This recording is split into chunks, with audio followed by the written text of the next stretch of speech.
omwana ono omusajja ono Exodus tumukwasa ekigambo kya Katonda kino ng'ekitala ng'okubirizibwa kikwasa emikono ebiri lw'ojjo kinyweza ng'okubirizibwa okusomanga ebiwandiikiddwamu okubirowoozangako n'okubifumiitirizangako bw'otyo bw'onoosobolanga okulaba omukisa mu byonna by'okola n'okutambulira mu makubo gonna agawandiikiddwamu nga taatawo bw'azze akola.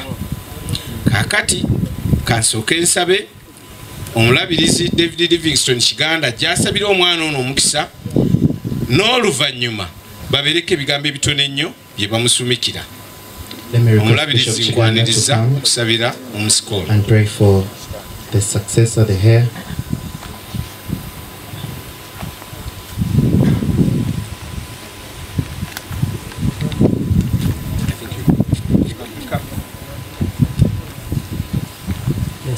Yes. Joshua esura esooka. In the book of Joshua, chapter 1, olunyiriri olwokubiri lugamba verse 2 says nti Musa omuweereza wange ye afudde. that Moses, my servant, has died. Ebyo Katonda yali abyogera ng'abikira Joshua. God is the one who was speaking to Moses n'amugattirako bino and added these ones. nti kale kaakano Okay, now golokoka osomoke omugga guno Yorodani. get ready to cross over this river Jordan, Gwe n'abantu bano bonna you and all these people, muyingire mu nsi gye mbawa mmwe abaana ba Isirayiri. and enter into the land I'm giving you as the Israelites. Ono ye Exodus. That one is called Exodus. Exodus ani? Mununuzi Exodus. Exodus. Okusika buvunaanyizibwa. Being a heir is responsibility. Otunula ng'okyali muto.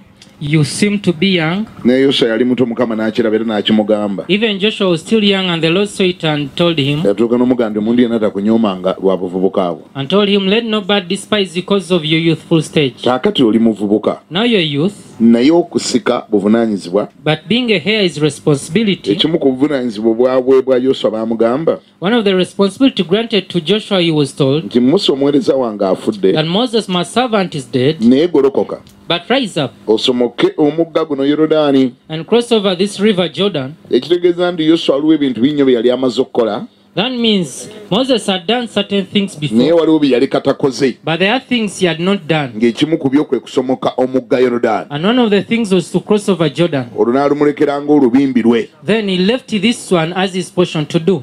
Oli mwana muto You're a young naye child, tandika okukimanya nti taata mu nsi muno alina by'alese takoze. but get to know that there are certain things dad has gone having done that. ebyo nga gwe ogenda obikola ng'omusika. Yet you are the one to do them as a heir. okusika si kunyuma bunyumi, si kulya swaga. Being a heir, it is not just swaggerific. Tandika mu bulamu bwo n'embirowoozo tandika okukula. Start to grow up mentally. era okule ng'omagamaga kiki ekyo taata kye yaleka takoze kye nteeka okukola. Grow while looking around to see what is that which I ought to do which my dad didn't do. mugga ki ogwo Yorodani taata gwe yaleka tasomose gwe nteeka okusomoka. Which is that river Jordan which my father didn't cross which I ought to cross. oteeka ogumagamaga mu famire waliyo omugga ogwetaaga okusomoka. You must look around in your family, there is a river to cross. ekyokubiri kye baamugamba kubambi yangu lwa budde. Secondly, the second thing which he was told to bwe do, baamala omugamba buli kifo ky'olirinnya ekigere nja kikuwa. after being told that every place where you step your foot I'll give it to you, baamugattirako ekirala.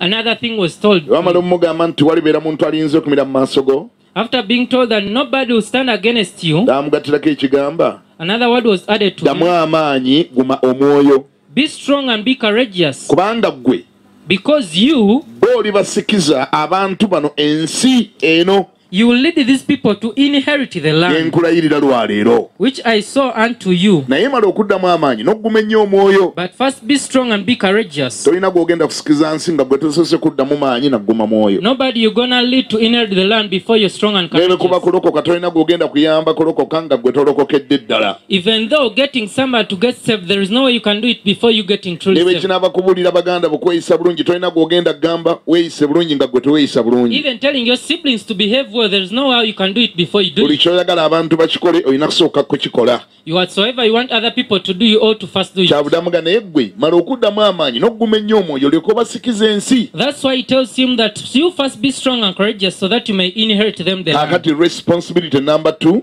Obuvunaanyizibwa obwokubiri, waliwo bw'oteekwa okusikiza ensi. there are other people you ought to help to inherit the land. Tebakuyise buyisi kusika, They have not just called you to be the heir, bakuyise kusikiza, but to make other people inherit. kuyamba balala kuyingira mu destiny To yaabwe, help other people enter into their destiny. kuyamba balala kubaako kye bafuuka. To help other people to become somebody. Kati eyo ebeera kye kiba kiba okwolesebwako, Now let that be your vision. kyoba osinga okutunuulira. Let you perceive that. It's not about you, Si gwe wekka, it's about helping other people to become it. n'ate kuyamba abantu balala kubako kye bafuuka. Abasika ab'e Buganda ekyo kye batamanyi. Buganda heirs don't know that. Bawulibwa okusika ebintu byonna nga babitunda, They just sell each and every property after abasala becoming heirs. obupoloti ebintu nga babimalawo, They just cut up plots nga and they baganda sell be basigalawo bayagga. and these siblings remain there. Kaneyambisa omukisa guno okugamba abasika yonna gye muli, Let me tell all the heirs where they are. okusika si kugwa mu bintu. Being a heir doesn't mean that you've landed into property. Okusika buvunaanyizibwa bwe bakuteekako oyambe abalala obasikize. Being a heir is a responsibility granted unto you to help others to inherit. In other words, oyambe abalala basucceedinge. In other words, you're helping others to succeed. That's what being a successor means. Ekyokusika kye You kitegeeza. help others to succeed. Okuyamba abalala nabo okuwangula. You are a successor Obeera muntu asise that helps others to succeed. okuyamba abalala okuwangula. Have that in your mind. Ekyo beera nakyo mu bwongo. Katumusabire. Let us pray for him. Waliwo baagala okugattako ebigambo nga situnasaba? olw'obudde Hey. Katusabe. Let us pray. Mwenna tugole emikono gyaffe tusabire Exodus ono olw'obuvunaanyizibwa obunene obumwolekedde ku myaka gino. Let us all stretch our hands to Exodus to pray for him for the great responsibility upon him. Mukama Exodus tumukwasizza ekigambo kyo, Father, we've laid Exodus into your word, Bayibuli, the Bible. ekitabo omuli ebigambo byo. The Bible where your words are written. Tumutadde emikono gyo We've laid him into your nga hands. tusaba omukono gwo gutambule naye We are praying that your hand may move with ku him. myaka gino emimpi ennyo ng'alondeddwa mu buvunaanyizibwa obunene obwenkanidde wano. When he has been chosen yet is young unto that great Yamba responsibility. ebirowoozo bye bikule ng'akyalina muto. Help his thoughts to grow while still young. Dawudi yagamba nti Sulemaani mutabani wange abadde akyali mwana muto naye Mukama gw'alonzadde mu buvunaanyizibwa. David said, my son Solomon was still young, but he's the chosen one to go into responsibility. Leka amagezi ag'ekitalo gagwe ku bulamu bw'omwana. Let great wisdom fall upon this Leka child. ekitiibwa kya Katonda kimubeereko. Let the glory of God be upon him. Muwe obuvumu, Give him muwe courage. amagezi, Give him wisdom. muwe ekisa, Give him grace. mukono gwo gumubeereko, Your hand to be mafuta with him. gamwetooloole, The amaanyi anointing go surrounding him. gamwetooloole, Your power to be with him. muteekemu ekisa Give him grace within him, ekiramula abalala, which can judge others, ekiwa amagezi baganda be, which can counsel his siblings, ekirumirirwa bonna, which can be patient ekifaayo with kukakasa nga others, buli omu ku bo awangula. to ascertain that everybody overcomes. Leka abeere mukulembeze Let him be a leader akulembere abalala. to lead others. Leka akulemberemu ekkubo, Let lead wabeerewo the way. abagoberera, Let bawe others follow. okumuwuliriza, Let they may follow him era omuwe byonna ebyetaagisa and grant him the necessities okukola omulimu gw'omuyisa okukola. to do the work you've called him to do. Ekitiibwa kya Katonda leka kimwetooloole. Let your glory surround him. Omukono gwa Katonda gubeere naye, Let the hand of God be with him. amafuta ga Katonda gabeere Let the naye, anointing of God be with him. amaanyi ga Katonda Let gabeere the power naye. of God be with him. Buli kyassaako omukono kiraba omukisa. Whatsoever he touches, let him be Abeere nga blessed. waggulu so si Let wansi, him be up, not down. abeere nga mutwe so si mukira. Let him be the head, not the Leka tail. buli kyanassangako omukono kiraba omukisa. Whatsoever he lays his hand unto, let Eddoboozi lye liwulirwenga, his voice be always be si mu hearkened famire ye unto. mwokka, Not only in his si family, muweereza mwokka, not only in ministry, naye ne mu ggwanga lino erya Uganda, but in this entire nation ne of mu nsi Uganda, yonna. and even the entire Leka world. bw'ayogera That when he nga speaks, kitaawe bw'abadde ayogera ne as his bawulira, father, he could speak and they leka hear, naye bw'ayogera that he may also speak. wabeerewo abawulira. Let other people hear. Emikono gye tugirangidde okubeera emikono emifunyi. We've announced his hands to be hands of Buli receiving. kyanasangako omukono kirabe ng'omukisa. Whatsoever he places his hand, let Muwenga it be omukisa blessed. ku kkono, You be blessed on the muwenga left, omukisa ku ddyo, be blessed on the muwe right, omukisa ebuvanjuba, be blessed in the muwe north, omukisa be emaserengeta, blessed in the muwe south, omukisa amambuka, be blessed in the north, n'ekirabo eky'amagezi and even the blessing of wisdom. kibeere oluzzi mu mutwe gwe, Let it be a spring in his head, abeere nga azzaamu abalala amaanyi, that he may encourage others, aberenga musituzi w'abalala, but he may be a lifter of aberenga others. ayimusa abalala. He may lift others. Bangi bamutunulire nga bayimirire, Many will look at him and they abagudde stand. abayimusenga, They felt that they may be abayala uplifted. abaliisenga, The hungry may be abayonta fed. abanywesenga, The thirsty may be ayambenga given abalala something. okutegeera Mukama, And he may help others to understand the era Lord. abeerenga essuubi lya famire And he ye, may be the hope of his mu family. linnya lya Yesu Kristo Mukama In waffe, Jesus' mighty name. era omulokozi. And the Savior. Abantu bonna ne bagamba And all nti the people say, amiina.